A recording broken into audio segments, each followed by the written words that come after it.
Hi, this is Scott Bradfield. This is the independent, what is this class called? The Independent Online Ultimate Beginner something, something, something.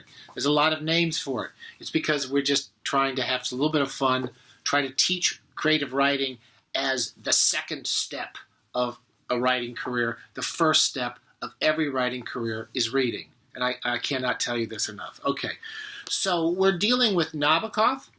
We've talked a bit about Laughter in the Dark, and we're moving on to probably his greatest all-round book, as far as a book that almost anyone can get involved in up to a point and enjoy, and it's probably his most rereadable novel. Rereadable is a very important term in Nabokov, as we will discuss today. I want to say a couple of things about choosing Nabokov for the first leg of this independent online ultimate beginners blah blah blah class. It's kind of a bit ridiculous for me to choose him, and I've chosen him simply because I love him and I enjoy reading him. He does all of the things that a writer needs to do. Technically, he knows everything he's doing, every time he shifts point of view, every time he moves the camera, every time he steps, creates a scene. He does it sequentially in time. Time's a really interesting aspect of Nabokov, and he uses it with extraordinary variety. He uses it in many different ways and very cleverly.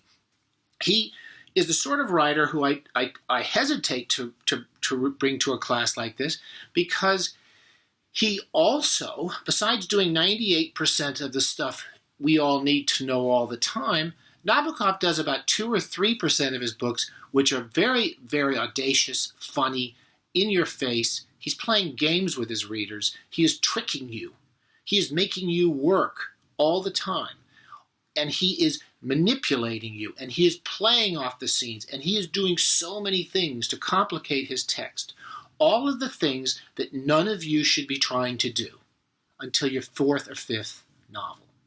I'm often in teaching, I will show people the basic techniques over and over again, and they will always point, oh, I want to do this really super clever thing, that the writer does, that this Nabokov does, or William Gaddis does, or Bartholomew does. I want to do that part. And you really learn how to do the really, really kind of extra complications, the extra curlicues, the extra flourishes after learning the basics. It's a no-brainer. All us idiots know this. I want to point out one of the things that makes Nabokov's books so complicated, and at the same time say to you, do not do it. Okay? It's like I'm going to show you a guy ride a motorcycle off a bridge. Learn how to ride the motorcycle, then you can ride it off the bridge in maybe 5-10 years. But don't ever ride a motorcycle off a bridge, please. Look at that. We go back to Laughter in the Dark. We have an opening, which is what you might consider a preface, where he tells us once upon a time, and then he tells us the entire novel he's going to tell us. Think about this. This is not an uncommon moment in Nabokov. He starts the story and he says, I'm going to do a magic trick for you. I'm going to do this, this, and this. Now watch both hands. Okay? Then he proceeds to tell you that story and to fool you in a number of different ways, but to tell you a story that's the same story he started with, but it becomes extremely complicated. He does a similar thing at the beginning of Lolita. And I think it's a really important part, because I would like to confess that in my life, probably the first times I read Lolita, I could pretty much, I was probably 15 or 16, I could pretty much recall skipping or skimming this foreword for a variety of reasons. One, forewords to novels are always boring. They're always explaining to you what the book is about, kind of like the first paragraph of Laughter in the Dark. They're often by someone who's considered an expert in literature. I would pretty much argue that most experts in literature, if you read them before you read the book, will do everything they can to ruin your enjoyment of that book. They will talk about it in all the context of its social, religious, gender, context, blah, blah, blah. And the actual pleasures of reading the book are pretty much abandoned by most of our critical reading experts. Second of all, experts on their own, for Nabokov particularly, are a point of high derision. Whenever you have an expert appear in a Nabokov novel, you're almost certainly going to have a complete phony, nonsense, bullshit artist, con man. Right? So that's one thing to remember. The second thing to remember about the foreword is it's written by a doctor of psychiatry. He's a specialist in mental health disorders. And he's going to write and explain to us who this man is, Humbert Humbert, before we meet Humbert Humbert. He's going to tell us, he's going to put the book in context. These crimes have been committed. This man is already dead. He died of coronary thrombosis, a broken heart. And now I'm presenting this text to you. This book, which whether you like it or not, is filled with great beauty and great intelligence. I'm presenting this book to you so you will learn something about men who molest children. It's an education in these psychological problems of the white widowed male, as he refers to this book. All of these are the hallmarks for Nabokov of the people you don't want to listen to. I get this right now. So your original feeling about a preface or a foreword are going to some ways be snuck in there by Nabokov, and he's going to remind you of them all through the book. But we're told a number of things in this. For example, we're told about how the name of the character Humbert Humbert is invented by him. So that silly, ridiculous name is invented by him. We're told his story is already completed. That's very important to know. It's already completed, and now we're going to start from the beginning.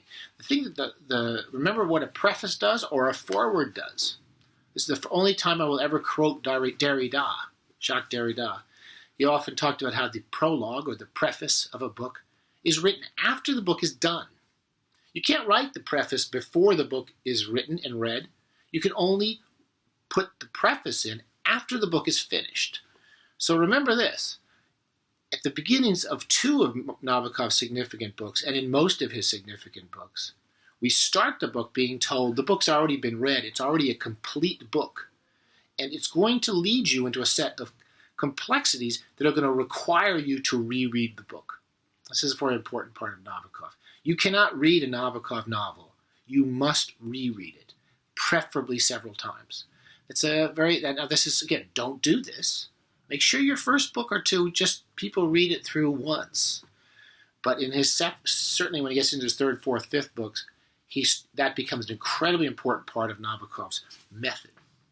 Now, the expert is often mentioning about things like, let's look at the second page.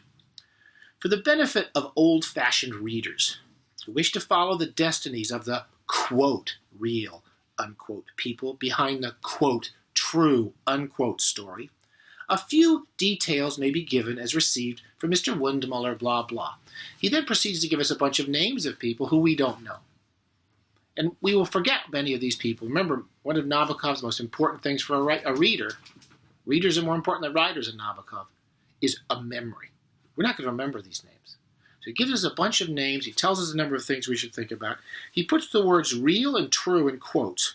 These are two terms that are often in quotes in Nabokov. The reality of the book, the idea that we can read this book and learn something real about sexual deviance, is preposterous to Nabokov. And people who read books in order to learn about deviation or problems or psychological problems are fools. And if you believe those things, you believe you're going to learn something tangible like that, you are going to be the object of the joke in the same way that Albinus, our character, sits in the dark and someone's laughing at him. Okay, so these are the recurring interests in Nabokov. Now, if we go on through this preface, you're going to see a number of things which are basically some tip-offs. We're going to get to mention Vivian Darkbloom in the third paragraph of the preface. Vivian Darkbloom, who wrote a biography, My Q. If you've not read the book before, the word Q or the letter Q are incredibly important, as you will realize only at the end of the book. So you do not know what this means until you go back to the beginning of the book. He then goes on to prove this John Ray Jr., or whatever his name is, how he has no idea what he's talking about. he refers to the how you can understand so many things about the deviant mind, and he misunderstands a number of things about Humbert. And almost everything every explanation he makes of Humbert's sexuality is completely wrong. Okay, that's one of the things to remember. He's giving us basically a position where, as readers, within page 4, are being told, when you're told something by an expert, you have to be listening even more carefully because they're very often wrong. Those are the first 4 pages. And that's the lesson we're given when we enter Lolita, Light of My Life, Fire of My Loins, this great opening passage which many people have read over and over again. Remember, as soon as the book starts, we have the situation shifts again. The novel's being written in prison by a man who's writing to the jury, who wants to save himself from this jury. He confesses a lot, and one of the first things he confesses is, I love psychiatrists because I can always fool them.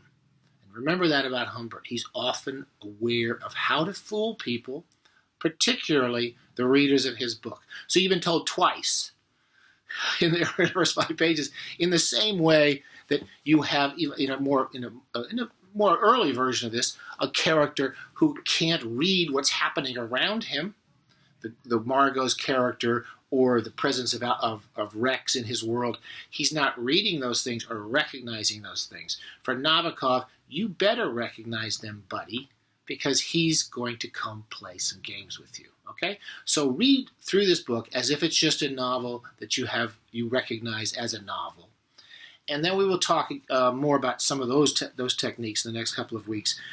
But remember, you're going to have to be reading carefully. Look for Q, look for Vivian Darkbloom, and think about the type of writer that will present these requirements of you.